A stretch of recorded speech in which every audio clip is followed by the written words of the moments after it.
Labą dieną. Mano vardas Marius. Aš esu profesionalus interneto tekstų rašytojas.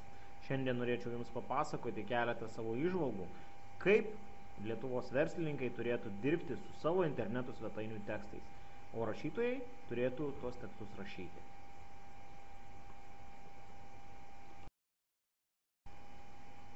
Kaip reklamuoti savo interneto puslapį?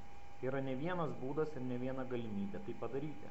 Pirmiausiai, interneto puslapis yra pats kaip reklamos kanalas su informaciniais tekstais, paaiškinančiais ir pristatančiais, ką įmonė veikia, kokie yra jos produktai ir paslaugos. Kitas reklamos būdas yra per paieškos sistemas. Čia į žaidimą įeina SEO tekstai. Trečias svarbus reklamos kanalas yra socialinė reklama. Tai yra reklama socialiniuose tinkluose. Nesvarbu, ar jinai yra mokama ar nemokama, tačiau čia irgi yra tam tikra specifika. Ketvirtas – kontekstinė reklama. Kontekstinė reklama tai yra tiesiog tekste nurodyta nuoroda, kuri yra susijusi su to teksto turiniu. Tai visiems gerai žinomi AdWords, Facebooko reklama ir kitos reklamos kampanijos. Ryšiai su visuomenė yra dar vienas reklamos būdas, tai kai įmonės produktai ir paslaugos yra pristatomas per tam tikrą naujienos aktualumo prizmę. Ir vienas iš populiariausių būdų tai yra vizualinė reklama. Tai yra vadinamieji baneriai, įvairūs video, prezentacijos ir panašiai.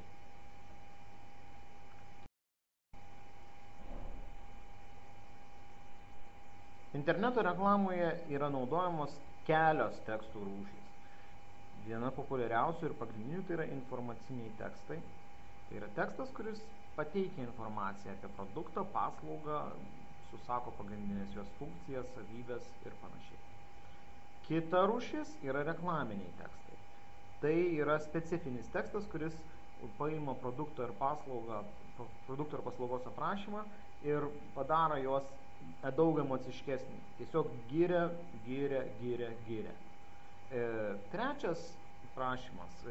Trečia tekstų rūšis yra SEO tekstai. Čia yra svarbiausi raktiniai žodžiai. Dar viena rūšis yra naujienų tekstai.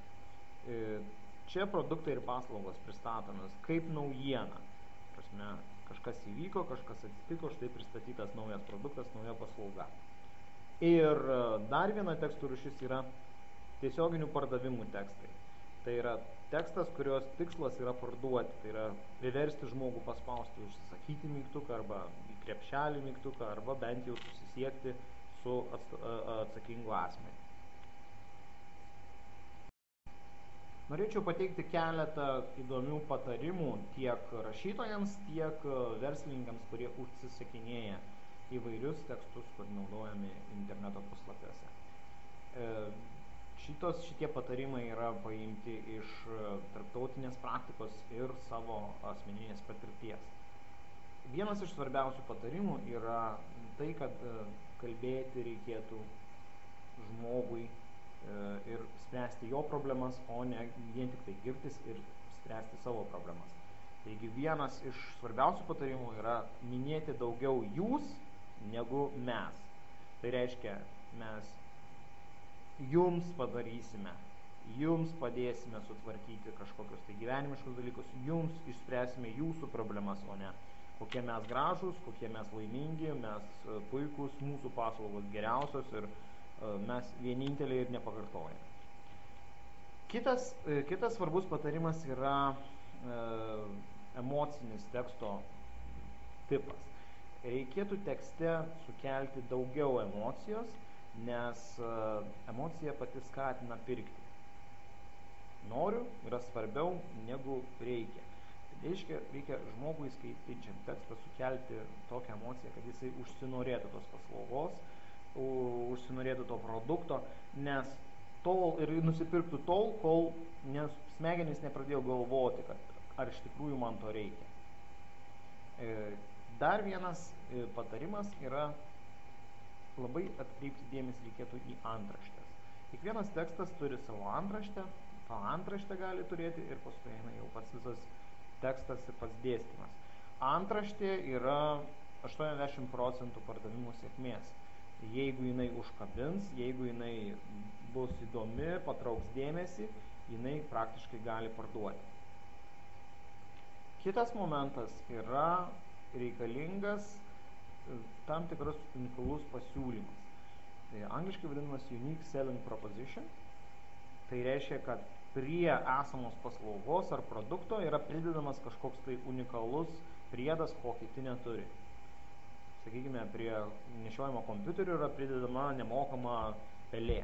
Tai jau būtų unikalus pasiūlymas, kuris žmogų paskatintų labiau pirkti. Nesvarbu, kad tas kompiuteris yra brangesnis negu pas konkurentus. Kitas svarbus momentas yra call to action, kvietimas veikti, kuris yra patalpintas labai aiškiai matomoje vietoje. Call to action yra tiesiog pasakymas: pirk, užsisakyk, užsiprenumeruok naujienas, susisiek su mumis. Jeigu jo nėra, vartotojas, skaitytojas tiesiog nežino, ką jam dabar daryti paskaičius šitą tekstą. Tekste jisai turėtų būti paminėtas bent 2 kartus. Vieną, sakykime, teksto pradžioje, kitą teksto pabaigoje. Labai gerai veikia atsiliepimai iš realių žmonių, bet iš realių, nesugalvotų asmenų. Dėl to geriausia yra pateikti atsiliepimą po produktą ar paslaugą iš žmonių, kuriems jau yra parduota. Tai nėra labai sudėtinga, nes elektroniniu paštu galima gauti tokį atsiliepimą.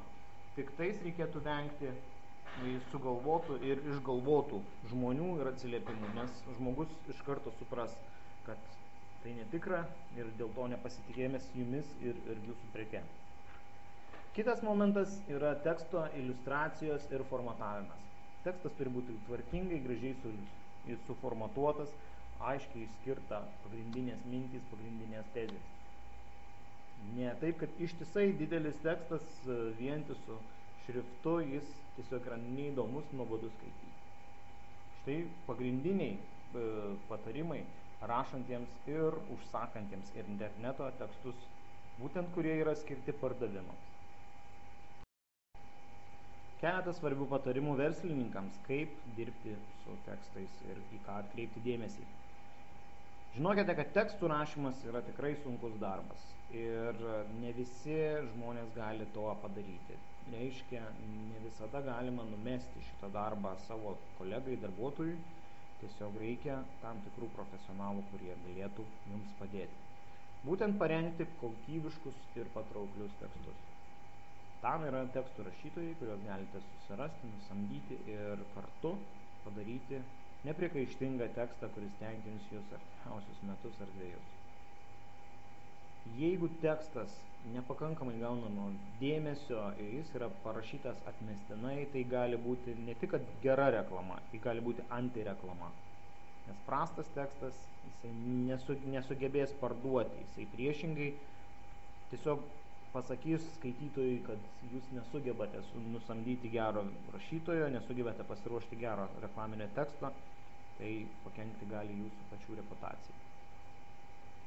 Tekste pasitaiko klaidų. Nereikėtų labai dėl to pergyventi, dėl to jaudintis, nes klaidos yra žmogiška, bet to internetas yra tokia vieta, kur klaidas galima labai greitai ištaisyti. Per naktį žmogus profesionalu netampa. Dėl to reikalauti iš teksto rašytojo, kad jis parašytų tai, ko jūs norite, tai, ką jūs 10 metų darėte ir kokio eksperto dabar galite vadintis, jisai nesupras ir nepadarys to per vieną naktį. Taip, kad reikėtų tiesiog rašytojams padėti suprasti savo sritį, pateikti kiek įmanoma daugiau informacijos, o ne pasakyti, kad padaryk, tugi žinai, kaip reikia. Jeigu jūsų interneto puslapyje tekstas yra senai atnaujinamas, gali kilti daug įvairių problemų. Lankytojas tiesiog užėjęs į jūsų puslapį gali pamatyti, kad jūs bankrutuojate, nes nieko nėra, niekas teksto neatnaujina jau keletą metų. Kokybiškas tekstas yra vertinimas ne tik lankytojų, bet ir paieškos sistemos. Tai reiškia, kad jame turėtų būti bent pagrindiniai raktiniai žodžiai. Ir Aišku, nereikėtų persistengti, nes per daug raktinių žodžių iš karto padaro tekstą nepatrauklų lankytojams. Taip, kad reikėtų surasti tam tikrą balansą, aukso viduriuką, kada tekstas patinka ir paieškoms, ir lankytojams. Jeigu reikalinga konsultacija dėl jūsų įmonės tekstų, redagavimas ar naujų tekstų parašymas, maloniai prašau, susisiekite su manimi, padėsiu, kuo tikrai galėsiu. Mano vardas Marius Kutniauskas, aš esu profesionalus interneto tekstų rašytojas. Mano kontaktinius duomenis rasite adresu www.rašytojas.lt.